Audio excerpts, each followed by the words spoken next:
Hello everyone, welcome to Chhaya classes. आज इस video में हम भारतीय इतिहास के महत्वपूर्ण बिंदु भारत का संवैधानिक विकास माइंड मैप के जरिए डिस्कस करेंगे।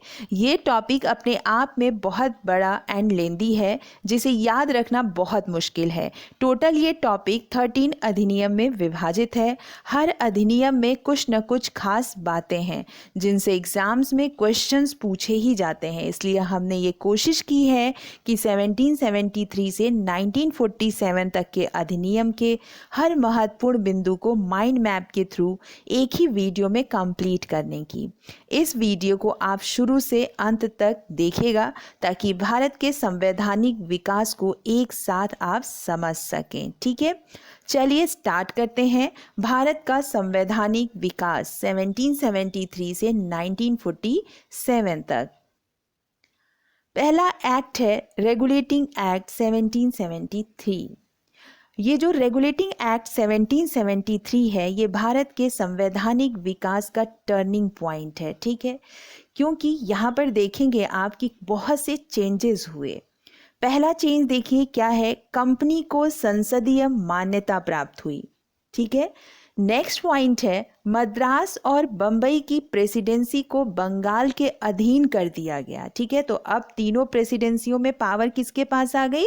बंगाल के पास आ गई। नेक्स्ट पॉइंट देखिए, निदेशक मंडल में सदस्यों की नियुक्ति तथा सेवानिवृत्ति संबंधी बदलाव किए गए। नेक्स्ट पॉइंट है कंपनी को भारत से संबंधित समस्त जानकारी ब्रिटिश क्राउन को देना अनिवार्य हो गया और भारत स्थित कंपनी की सरकार में सुधार के प्रावधान किए गए। और नेक्स्ट पॉइंट है नया पद गवर्नर जनरल का गठन हुआ। अब मैं यहाँ पे बता दूं कि इस एक्ट के थ्रू गवर्नर जनरल पद का गठन हुआ। इससे पहले गवर्नर होता था और इस एक्ट के थ्रू गवर्नर जनरल हुआ और जो पहला गवर्नर जनरल है वो वॉरेन हेस्टिंग है।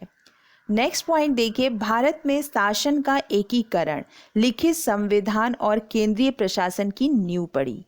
ठीक है, नेक्स्ट पॉइंट है कलकत्ता में सुप्रीम कोर्ट की स्थापना हुई इस एक्ट के थ्रू और फाइनली सुप्रीम कोर्ट एस्टैब्लिश हो गया 1774 में। नेक्स्ट पॉइंट है Pitt's India act 1784। Pitt's India act 1784 में क्या खास बातें हैं? पहला, कंपनी का नया नियंत्रणकर्ता होगा जो होगा board of control. Next point है गवर्नर जनरल की परिषद में सदस्य संख्या 4 से 3 कर दी गई। ठीक है, गवर्नर जनरल की परिषद में सदस्य की संख्या 4 से 3 कर दी गई। नेक्स्ट पॉइंट है अब गवर्नर जनरल बिना बोर्ड ऑफ कंट्रोल की अनुमति के न युद्ध और न ही सहायता कर सकता था। इसके जरिए अब ब्रिटिश संसद ने अहस्तक्षेप की नीति की घोषणा की। नेक्स्ट पॉइंट है अब कंपनी के निदेशक मंडल को कोर्ट ऑफ प्रोप्राइटर्स के नियंत्रण से मुक्त कर दिया गया। नेक्स्ट पॉइंट है अब गवर्नर जनरल तथा प्रेसिडेंसियों के गवर्नर को की नियुक्ति बोर्ड ऑफ कंट्रोल भी कर सकता था। नेक्स्ट एक्ट देखेंगे बंदोबस्त अधिनियम 1781। ठीक है, देखेंगे इसे सेटलमेंट एक्ट 1781 बोलते हैं। इसमें देखते हैं कि क्या क्या खास बातें हैं। पहला पॉइंट देखिए, शक्तियों का पृथक्करण किया गया। नेक्स्ट, अब सर्वोच्च परिषद द्वारा बनाया गया कोई नियम कानून सुप्रीम कोर्ट में पंजीकृत कराना आवश्यक नहीं होगा। इससे पहले क्या था? आवश्यक था। नेक्स्ट पॉइंट, कलकत्ता की सरकार बंगाल, बिहार एवं उड़ीसा के लिए भी कानून बना सकती थी। कलकत्ता की सरकार बंगाल, बिहार एवं उड़ीसा के लिए भी कानून बना सकती थी। नेक्स्ट पॉइंट, सुप्रीम कोर्ट का अधिकार क्षेत्र कम हो गया।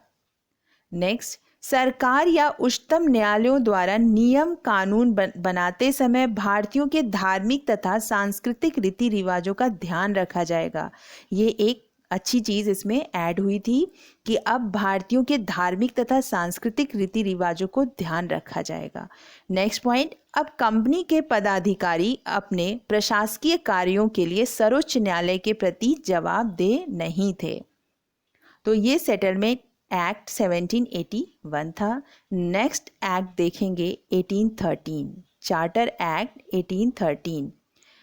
चार्टर एक्ट 1813 में देखिए पहला क्या प्रावधान था कि भारत के साथ कंपनी के व्यापारिक एकाधिकार को समाप्त कर दिया गया। ठीक है, अभी तक क्या था कि कंपनी का व्यापार पर एकाधिकार था, जिसे 1813 चार्टर एक्ट के थ्रू समाप्त कर दिया गया और अब सभी ब्रिटिश वासियों को भारत में मुक्त व्यापार करने की अनुमति दे दी गई। लाइसेंस लेकिन प्राप्त करना आवश्यक था। ठीक है, तो अभी क्या था कि केवल और केवल कंपनी यहाँ पर व्यापार पर आप कह सकते हो उसकी मोनोपोली थी, एकाधिकार था, जो इस एक्ट के थ्रू उसको समाप्त कर दिया गया। अब हर एक ब्रिटिश वासी यहाँ पर व्यापार करने आ सकता था। नेक्स्ट पॉइंट देखिए, भारत में प्रति वर्ष 1 लाख रुपए शिक्षा पर खर्च करने का प्रावधान किया गया।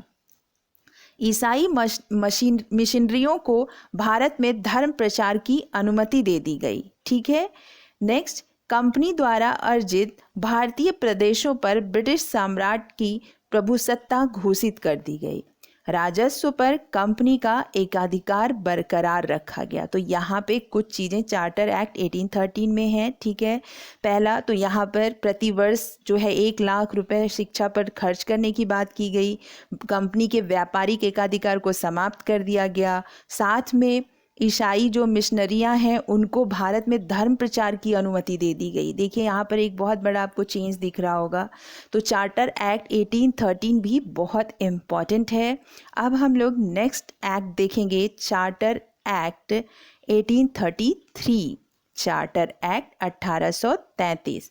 इसमें क्या क्या खास बातें हैं? कंपनी के व्यापारिक एकाधिकार में परिवर्तन कर दिया गया फिर, और अब भारत के गवर्नर जनरल का नया पद होगा। नेक्स्ट पॉइंट है, बिना भेदभाव भारतीयों को सेना में शामिल करने का प्रावधान किया गया। एक विधि आयोग के गठन का प्रावधान किया गया।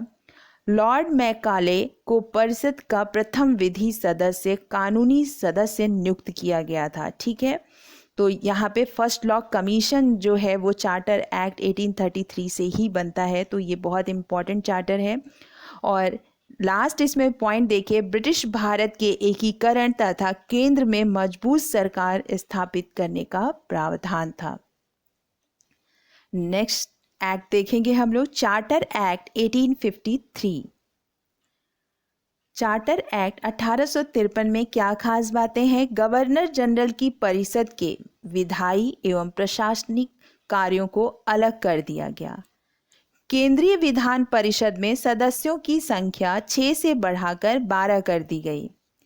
ईस्ट इंडिया कंपनी का कार्यकाल अगले 20 वर्ष तक के लिए नहीं बढ़ाया गया। ठीक है, ईस्ट इंडिया कंपनी के कार्यकाल अगले 20 वर्ष तक नहीं बढ़ाया गया। द्वितीय विधि आयोग की स्थापना की गई तथा विधि सदस्य को पूर्ण सदस्य घोषित किया गया। केंद्रीय विधान परिषद में स्थानीय प्रतिनिधित्व की शुरुआत की गई।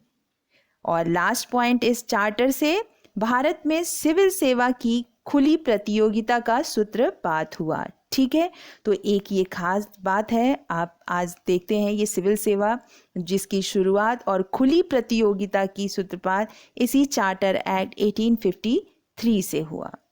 ठीक है, तो चलिए अब नेक्स्ट एक्ट देखते हैं, भारत शासन अधिनियम 1858। भारत शासन अधिनियम 1858 की खास बातें क्या हैं? भारत में ईस्ट इंडिया कंपनी का शासन समाप्त हो गया। ठीक है, इस अधिनियम से आप देखिए क्या टर्निंग पॉइंट है ये, कि भारत में ईस्ट इंडिया कंपनी का शासन समाप्त हो गया, जो कब से शुरू हुआ था? 1600 से शुरू हुआ था और आके फाइनली 1858 में ख़त्म होता है। ठीक है, भारत में ब्रिटिश शासन का प्रारंभ हो गया। अभी तक कंपनी रूल कर रही थी। ठीक है, और अब क्या होगा कि जो भारत में ब्रिटिश शासन का प्रारंभ हो जाएगा। नेक्स्ट पॉइंट है, 75 वर्ष पुरानी दोहरी शासन व्यवस्था का अंत हो गया इस अधिनियम से, और एक नया पद भारत सचिव का सृजन किया गया। ठीक है, नेक्स्ट पॉइंट देखिए, भारत के राजस्व आय के भारतीय क्षेत्र के बाहर सैन्य खर्चे हेतु अब नहीं किया जाएगा। भारत में राजस्व आय को भारतीय क्षेत्र के बाहर सैन्य खर्च हेतु अब नहीं किया जाएगा। नेक्स्ट लास्ट पॉइंट है, गवर्नर जनरल का पदनाम बदलकर भारत का वायसराय कर दिया गया। तो ये गवर्नर जनरल कब हुआ था? रेगुलेटिंग एक्ट 1773 में, जो हम अभी सबसे पहले जो एक्ट पढ़े हैं वहाँ पर पद क्या हुआ था? Governor general. और अब इसे 1858 में बदलकर क्या कर दिया गया? वायसराय कर दिया गया है। ठीक है, तो ये था। अब नेक्स्ट पॉइंट देखते हैं, भारतीय परिषद अधिनियम 1861। भारतीय परिषद अधिनियम 1861 की खास बातें क्या क्या हैं? विधायी संस्थाओं की आधारशिला रखी गई यहाँ से। नेक्स्ट, अब गवर्नर जनरल आपातकालीन स्थिति में अध्यादेश जारी कर सकता था और विभागीय प्रणाली की शुरुआत हुई। ठीक है, ये जो पोर्टफोलियो सिस्टम है वो इसी अधिनियम 1861 से स्टार्ट हुआ था। विधायी शक्तियों का विकेंद्रीकरण किया गया इस एक्ट के थ्रू और 4 प्रांतों में नई विधान परिषद गठित हुई और भारतीयों को सम्मिलित होने का गैर सरकारी सदस्यों के रूप में अवसर मिला। तो ये भी एक्ट बहुत इम्पॉर्टेंट है और हर एक एक्ट में आप देखिए कि कितने महत्वपूर्ण बिंदु हैं। ठीक है, तो इसलिए ये सारे एक्ट बहुत ज़्यादा इम्पॉर्टेंट है और इनको डिटेल में पढ़ने के लिए आप मेरे यूट्यूब चैनल पे हर एक वीडियो, हर एक एक्ट से रिलेटेड एक वीडियो है जो डिटेल में है। आप जैसे 1861 है, रेगुलेटिंग एक्ट 1773 है, अगर आपको कोई पॉइंट ऐसा है जो नहीं समझ में आ रहा है, आप डिटेल में देखना चाहते हैं, तो आप मेरे यूट्यूब चैनल पे जाकर और इसको डिटेल में देख सकते हैं। नेक्स्ट पॉइंट देखिए, भारतीय परिषद अधिनियम 1892। ठीक है, भारत परिषद अधिनियम 1892, इसमें क्या खास बातें हैं?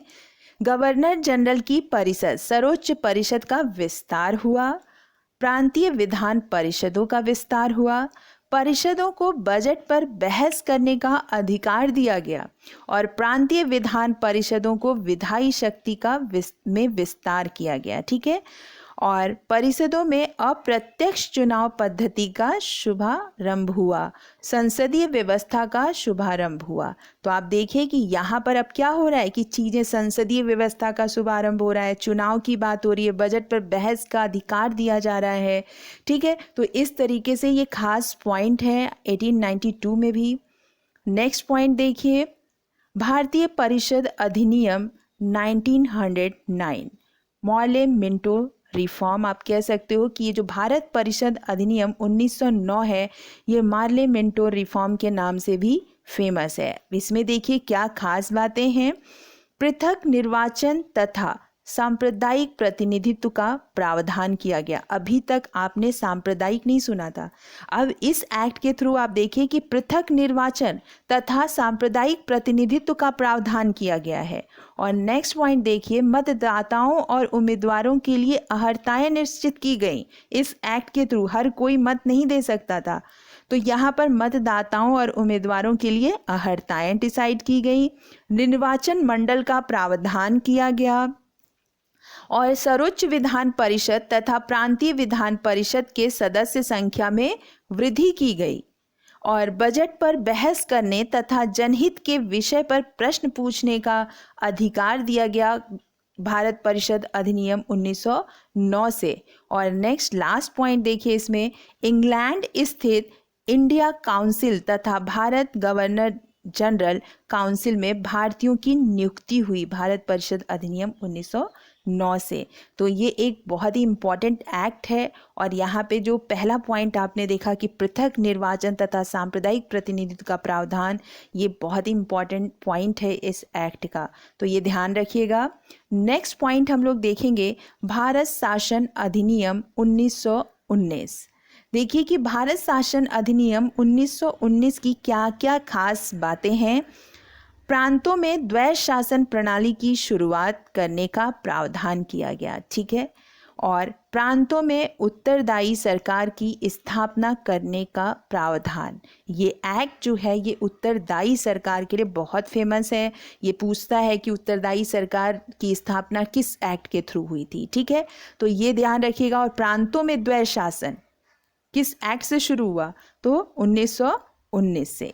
ये मैं फोकस कर रही हूँ, ध्यान रखिएगा, क्योंकि नेक्स्ट एक्ट जब आप पढ़ेंगे तो यहाँ पे प्रांतों में द्वैध शासन है, वहाँ केंद्र में होगा, तो आप ये ध्यान रखिएगा। और नेक्स्ट पॉइंट देखिए, केंद्र में द्विसदनात्मक व्यवस्था की स्थापना करने का प्रावधान किया गया और प्रत्यक्ष निर्वाचन व्यवस्था लागू करने का प्रावधान इसी एक्ट के थ्रू किया गया।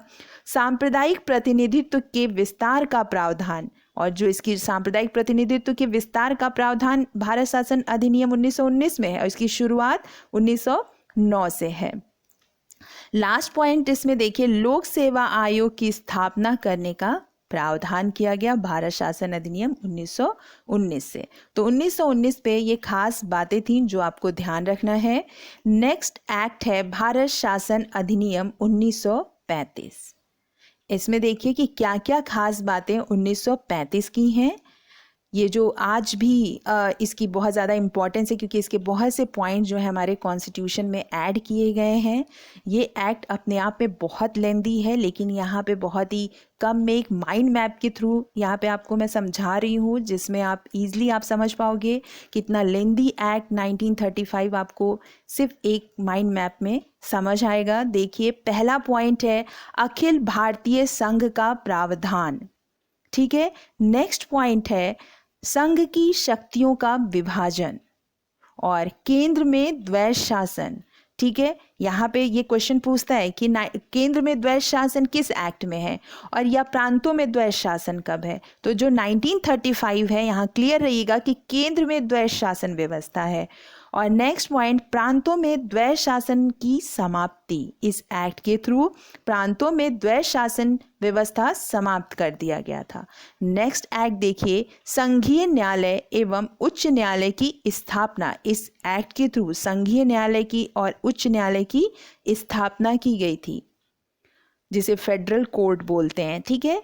और यहाँ पर देखिए नेक्स्ट पॉइंट, इसमें सांप्रदायिक प्रतिनिधित्व का विस्तार, और आप देख रहे हैं 1909 से जो ये सिलसिला शुरू हुआ है, हमेशा हर एक्ट में विस्तार हो रहा है, ठीक है। तो यहाँ पर भी सांप्रदायिक प्रतिनिधित्व का विस्तार हो रहा है। और नेक्स्ट पॉइंट है 3 प्रकार की लोक सेवा आयोग का प्रावधान किया गया। और लास्ट बिंदु है इसमें भारत में उत्तरदायी शासन का प्रावधान, ठीक है। तो ये 1935 के महत्वपूर्ण बिंदु थे। और नेक्स्ट पॉइंट जो है वो है भारत स्वतंत्रता अधिनियम 1947। इसमें क्या क्या खास बातें हैं देखिए, पहला है ब्रिटिश सत्ता की समाप्ति, भारत का विभाजन। देखिए ध्यान से कि यहाँ जो हम लोग का 1947 का ये जो एक्ट है भारत स्वतंत्रता अधिनियम 1947, इसमें भारत का विभाजन होगा, भारत और पाकिस्तान, देशी रियासतों को पूर्ण स्वतंत्रता, वायसराय पद समाप्त कर दिया गया, पुनः सृजित पद गवर्नर जनरल, ठीक है। ये ध्यान दीजिएगा कि वायसराय पद समाप्त किया गया और पुनः सृजित किया गया पद क्या, गवर्नर जनरल। ब्रिटेन में सचिव पद समाप्त कर दिया गया, भारत का सम्राट शाही सब समाप्त कर दिया गया और सत्ता का उत्तरदायित्व संविधान सभा पर आ गया, ठीक है। सत्ता का उत्तरदायित्व किस पे आ गया, संविधान सभा पर। तो आपने देखा कि ये टोटल जो हमारे एक्ट हैं उन सब को हमने माइंड मैप के थ्रू आपको समझाने की कोशिश की है, जिसके सारे इम्पॉर्टेंट फैक्ट जो हैं इस वीडियो में हैं। तो उम्मीद है कि आप सबको ये बहुत अच्छे से समझ आ गया होगा संवैधानिक विकास भारत का। नेक्स्ट वीडियो का अपडेट पाने के लिए सब्सक्राइब करना ना भूलें। Thank you so much.